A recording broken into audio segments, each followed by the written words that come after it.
are new here, my name is Kat. For the last month I have been doing Veganuary, and today I thought I would sit down and talk you through a general review of how my Veganuary has gone and my experiences along the way. It has been a roller coaster. Oh god. Don't forget to like and subscribe down below. So I did ask my Instagram followers if they had any questions about my Veganuary experience. So I will be answering those questions throughout this video, as well as a little sprinkling of my own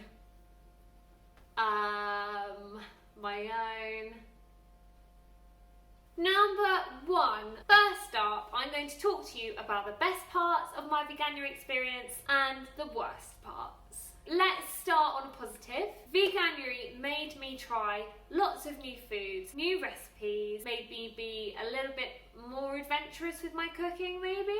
And those new dishes will be going into my regular cooking itinerary. Worst parts about Veganuary? Well, to be honest, just missing foods that I love. Butter, chocolate and protein. I miss real butter so much. Toast with butter is just nothing better sometimes. Vegan butters just aren't doing it for me. I'm a bit fussy, really quite sad. Second thing, chocolate. There's no good vegan alternative to chocolate. If I'm wrong, please let me know. A couple of them were okay, but it's just not doing it for me. I will talk about where you can, however, get your chocolate fix. And then protein, you're able to get your protein, you just have to think about it so much more than normal. Next up, we have the best vegan alternatives I have found. First up, which I actually knew about before I did Veganuary, but I'm plugging them again for free, by the way. What the Cluck, vegetarian butcher chicken, best vegetarian chicken there is.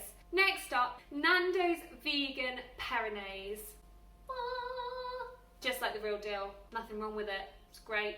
Number 3 is Elmley plant cream. If you haven't tried this, you need it in your life. Tastes totally normal, totally normal. You can make a creamy mushroom pasta with it, you can make all sorts, so give that a try if you haven't already. And the fourth thing, cheese, a vegan cheese alternative. Now there are lots on the market. Generally speaking, people tell me they're not that good.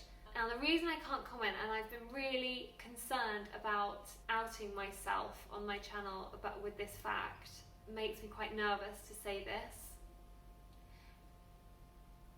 but I don't like cheese. I'm really sorry. I just don't. I can't like it. I try. I just really don't. Smells like feet, tastes like feet. Anyway, I can't really comment on the cheese front, but my handy boyfriend, Ollie, who did Veganuary with me, and lots of my vegan friends, have many times said, via life, grated cheese, get it in Tesco, that's the one, apparently. Number 3, how do I get my chocolate fix? I hear you ask. My first answer is dark chocolate. If that just doesn't quite tickle your fancy, and sometimes it's just not exactly what you need, the best answer I can offer you is vegan chocolate cookies. The best by far, Subway. Subway's vegan chocolate cookie is amazing. If you haven't seen my last video, go check it out. I try them for the first time in the video. Next up, believe it or not, is our dear friend Aldi. Aldi's Plant Kitchen double chocolate chip cookies are brilliant. They 100% give you your chocolate fix, and for vegan cookies, they're very good. Number 3 comes in from Wicked double chocolate, I think they're just called double chocolate chunk cookies. They're kind of dark chocolate, but they are very good, but they definitely come in third place of those 3 for me. Next up, number 4 is my best vegan recipe. Places to find recipes. This book, ooh, it's so good. The Green Roasting Tin, and it has vegan and vegetarian one-dish dinners. We all love a one-dish dinner, less to wash up. Half of it's vegan, the first half of the dishes are vegan and the second half are vegetarian. And they're like quick, medium and slow, and they just give you all these beautiful, beautiful dishes. I mean, look at that. Oh, I highly recommend. Second thing for more, like slightly more fancy vegan food, I guess, is ottolenghi plenty. And last but not least, I say this all the time when anyone asks me, BBC Good Food is such a great place to go for recipes. Next up, my go-to vegan meals and favourite recipes. Number one, in the number one spot, I've said this about 700 times, lentil bolognese.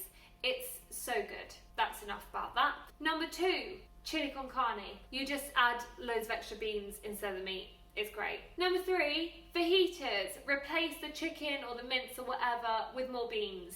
Honestly, it's so delicious. Onions, peppers, black beans, kidney beans, spice. Done. Risotto. Really easy, just remove all of the dairy. Use olive oil and stock and risotto rice and onion and then whatever you want to put in it. Next, chickpea curry. Chickpea curry, easy peasy, bish bash bosh, coconut milk, voila. Then I've got two very easy go-to lunches. I usually would eat like leftover dinner for lunch, but if I'm not doing that, I will make falafel wraps, falafel pittas, or use the what the cluck chicken to make the same thing, wraps, pittas, blah, blah, blah. Okay, the next question I have been asked by a few people, and it's also one of the main reasons that I wanted to try Veganuary, and that's, do I feel any different in myself? And the answer is no. Unfortunately, I was really hoping that I was gonna suddenly have loads more energy or not need as much sleep, have much better skin. My honest, true answer is that for me, being vegan hasn't done anything good for me that I've noticed. I'm afraid it just hasn't. I wish I could tell you, yes, it was a miracle, it changed my life. It's done nothing except made me crave chicken, to be honest. Obviously, different diets affect different people differently, so different, say different again. I don't know if it was due to the vegan diet, but my skin got worse. I had bad skin this month. The next question is a very interesting one. Somebody asked me,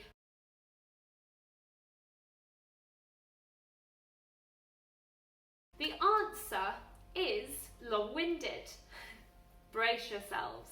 So in terms of fast food, there's definitely enough convenience food in the supermarket, ready meals and pizzas. There's plenty of options. However, fast food from takeaways is not worth it.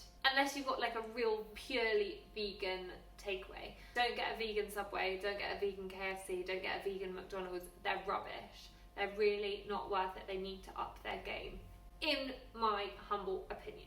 Now, away from fast food, if you aren't used to cooking veggie and vegan meals, then it will take some time to prep and plan meals and work out new recipe ideas.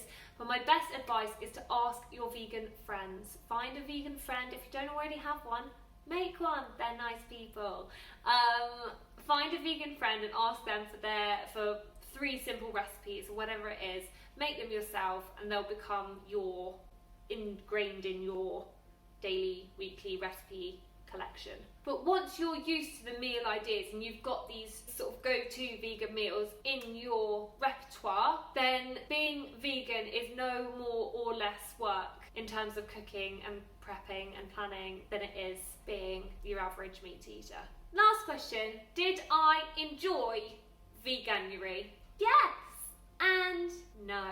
I enjoyed feeling like I'm giving back to the planet a bit. I was eating far too much meat just over the Christmas period for a while. I've also really enjoyed finding new recipes and trying new foods. The downside is going vegan has really made me crave meat. I don't know whether that's like some weird subconscious thing because I'm not giving myself enough protein because I don't know. I really want some chicken, and that is the first thing I'm gonna do on the 1st of February.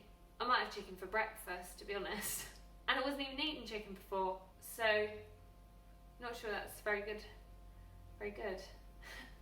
So there you go. Thank you so much for tuning in. Tuning in? That's not the words. That's really not the words. Please like and subscribe if you enjoyed the video. I will see you next week. Oh my god, it's nearly pancake day. Thank you very much. Namaste. Goodbye.